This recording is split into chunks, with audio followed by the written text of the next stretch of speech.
Hello everyone, उम्मीद करता हूँ आप सब लोग बहुत अच्छे होंगे। ये क्वेश्चन आपसे लॉन्ग क्वेश्चन पूछा गया था और इसमें देखा जाए तो ये क्वेश्चन आपका 11वीं क्लास वाला है, जिसमें त्रिभुज के मध्य बिंदुओं के निर्देशांक आपको दे रखे हैं और आपसे पूछ रहा है त्रिभुज के शीर्ष के निर्देशांक। तो हम इसे दो तरीके से करके दिखाएंगे आपको।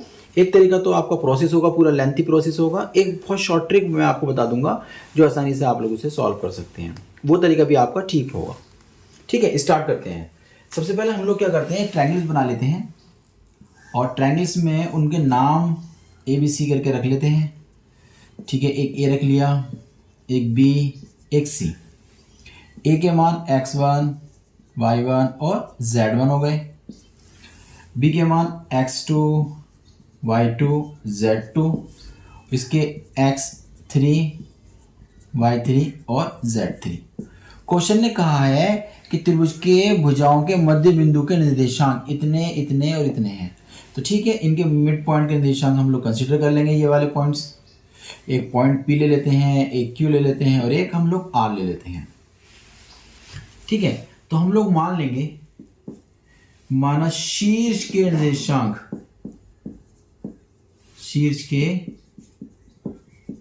निर्देशांक हमने लेते हैं एक ए, जिसमें हमने एक x1, y1 और z1 लिया है।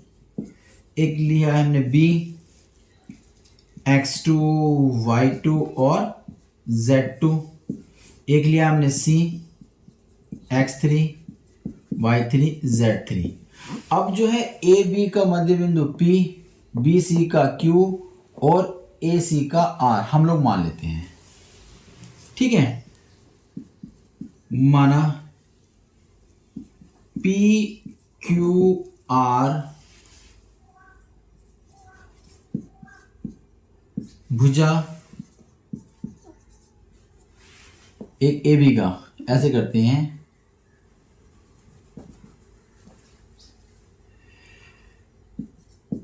क्रमशः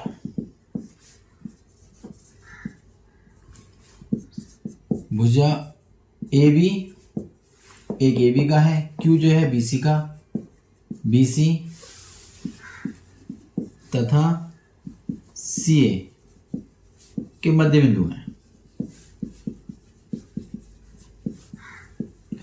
मध्य बिंदु के निर्देशांक हमारे पास हैं, तो हम लोग मान लेंगे P बराबर जो ए बी का मध्य बिंदु है फर्स्ट वाला ले लेते हैं हम लोग 1, 5, -1। जो Q है हम लोग सेकंड वाला ले लेते हैं 0, 4 और -2। और जो थर्ड वाला है R, उसको ले लेते हैं हम लोग थर्ड वाले पॉइंट्स को 2, 3 और 4। अब समझने वाली बात है, देखिए ये मिड पॉइंट है, तो इसका x और इसका x का आधा P का जो x होगा उसके बराबर हो जाएगा। यानी कहने का मतलब ये है कि x1 प्लस x2 का जो हाफ होगा वो P का जो पॉइंट होगा x वाला उसके बराबर हो जाएगा। तो P का पॉइंट है 1, तो 1 के बराबर हो जाएगा। ऐसे ही y1 प्लस इसका y1, इसका y, दोनों के y का जो हाफ होगा इस P वाले के y के बराबर हो जाएगा, वो है 5 के बराबर। ऐसे ही z1 प्लस z2 जो होगा, इधर का z इधर का z, दोनों का z का हाफ जो होगा वो P के z के बराबर होगा, यानी कि -1 के बराबर होगा। यहाँ से आपको एक रिजल्ट मिल जाएगा x1 प्लस x2 बराबर 2 और मिलेगा y1 प्लस y2 बराबर 10 और z1 प्लस z2 बराबर -2। तो ये इक्वेशन फर्स्ट हो गई है। इक्वेशन सेकंड हम इसको कंसिडर कर लेते हैं, इसको थर्ड ले लेते हैं। जिस तरीके से हमने ये कैलकुलेट करा है, ऐसे ही हम ना बी और सी का मिड पॉइंट क्यू है उसके साथ हम लोग काम करेंगे। ठीक है, तो करिए आप लोग स्टार्ट। यानी कि x2 प्लस x3 का हाफ जो होगा, इसका हाफ q वाले के x के बराबर, यानी कि 0 के बराबर हो जाएगा। यहाँ से निकल कर आएगा x2 प्लस x3 बराबर 0। ऐसे ही y के साथ निकालिए, इसका y, इसका y, दोनों का y का हाफ q के y के बराबर होगा, वह है 4 के बराबर। तो आपके पास आ जाएगा y2 प्लस y3 बराबर 8। ऐसे ही इसका z, इसका z, यानी कि z2 प्लस z3 और हाफ करने के बाद आएगा बराबर q का z, मतलब -2 के बराबर। तो यहाँ से निकल कर आएगा z2 प्लस z3 बराबर -4। तो ये क्वेश्चन हो जाएगी हमारी 4, ये हो जाएगी हमारी 5 ये हो जाएगी हमारे पास 6। इतना समझ में आ गया। ऐसे ही हम लोग काम करेंगे अब लोग इसके साथ, ठीक है। तो निकालिए x1 और 3, x1 प्लस x3 का हाफ बराबर होगा r के, r का ये रहा 2, यहाँ हो जाएगा y1 प्लस y3 का हाफ बराबर हो जाएगा r के y के बराबर 3 के बराबर। ऐसी z1 प्लस z3 इन दोनों का जो हाफ होगा वो बराबर हो जाएगा 4 के। तो यहाँ से रिजल्ट निकल कर आया x1 प्लस x3 बराबर 4 और यहाँ से आया y1 प्लस y3 बराबर 6। यहाँ से आया z1 प्लस z3 बराबर 8। इसकी इक्वेशन का नाम रख देंगे हम लोग 7, ये हो जाएगी हमारी 8, ये हो जाएगी हमारी 9। इसके बाद ना जितने भी समीकरण x वाली उनको ऐड कर लो। एक x की ये है, एक x की ये, एक x की, यानी कि 1, 4 और 7। समीकरण 1 प्लस समीकरण 4 प्लस समीकरण 7, इनको आप ऐड कर लीजिए। तो यहां ऐड करेंगे, देखो x एक बार यहां आ गया और x1 एक बार यहां आ गया। x1 दो जगह आ चुका है यानी कि डबल हो जाएगा, डबल x1 हो गया। x2 एक बार यहां आया, x2 एक बार यहां आ गया तो ये भी डबल हो जाएगा। ऐसी x3 एक बार यहां पर आया है, एक बार यहां आया तो ये भी डबल हो जाएगा x3। और बाकी जो इधर के नंबर से 4 ये रहे, 0 ये है और 2 ये है, 0 ये है और 4 ये है, तो कुल मिलाकर हो जाएगा आपके पास 6। पूरी समीकरण में 2 से भाग कर दीजिए तो x1 x2 x3 बराबर हो जाएगा 3। इक्वेशंस आ गई आपके पास ये 10। बस यहीं से हम लोग क्या करेंगे, वैल्यू फाइंड आउट कर लेंगे। देखो हम लोग क्या करते हैं, इस वाले समीकरण को यहां घटा देंगे, यानी कि समीकरण 10 में से समीकरण 1 को माइनस कर देंगे। समीकरण 1 को माइनस कर रहे हैं, यानी कि x1 का मान यहां घटा देंगे तो x1 खत्म हो जाएगा। x2 का मान रखेंगे तो x2 भी कैंसिल आउट हो जाएगा, ठीक है। ओके, इस बात समझ में आ रही है। या आप ऐसा भी कर सकते हैं, समीकरण 10 और समीकरण 1 से आप ऐसे भी बोल सकते हैं कि x1 प्लस x2 का मान 2 है तो यहां पर 2 पुट कर दिया जाता है। आप ऐसे भी सोच सकते हैं। तो यहां से x3 का मान कितना निकल कर आ जाएगा, लेस करने के बाद आ जाएगा 1। जैसे x3 का मान 1 आया है ना, तो इस पॉइंट को रख देंगे हम लोग 7 के अंदर, 7 में रख देंगे, पुटिंग इन 7 पुट करेंगे तो हो जाएगा x1 प्लस 1 बराबर 4।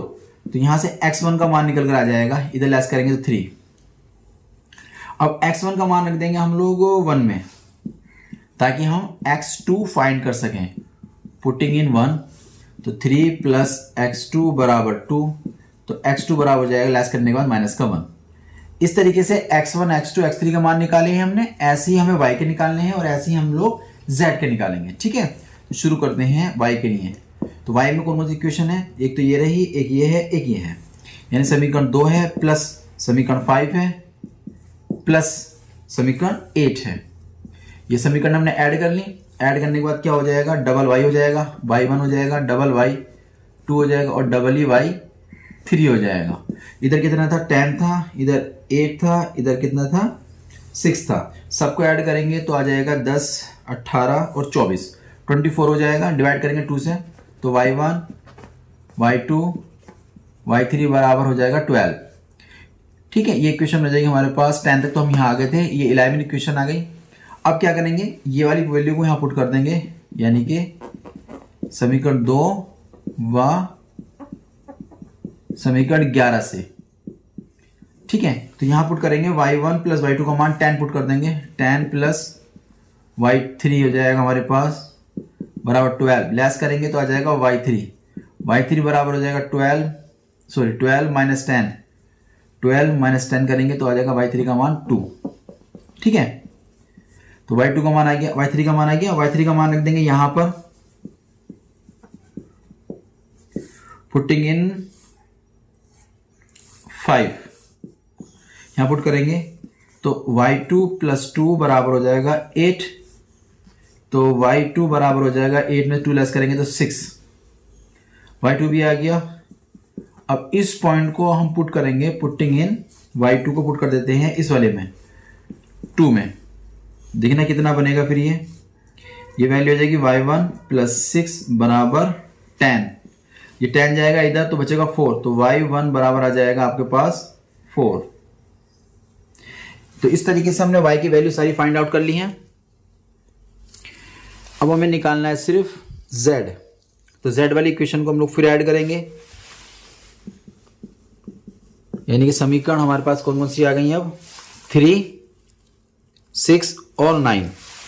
तो समीकरण 3 प्लस 6 प्लस 9 इनको ऐड कर लेते हैं। तो जैसे हमने देखा था x भी डबल हो गया था, y भी डबल हो गया, ऐसे z भी क्या हो जाएंगे, यहाँ डबल हो जाएंगे।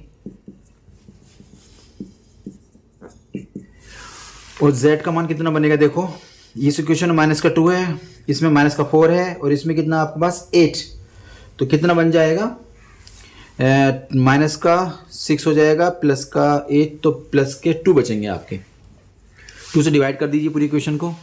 तो z1 plus z2 plus z3 बराबर हो जाएगा 1।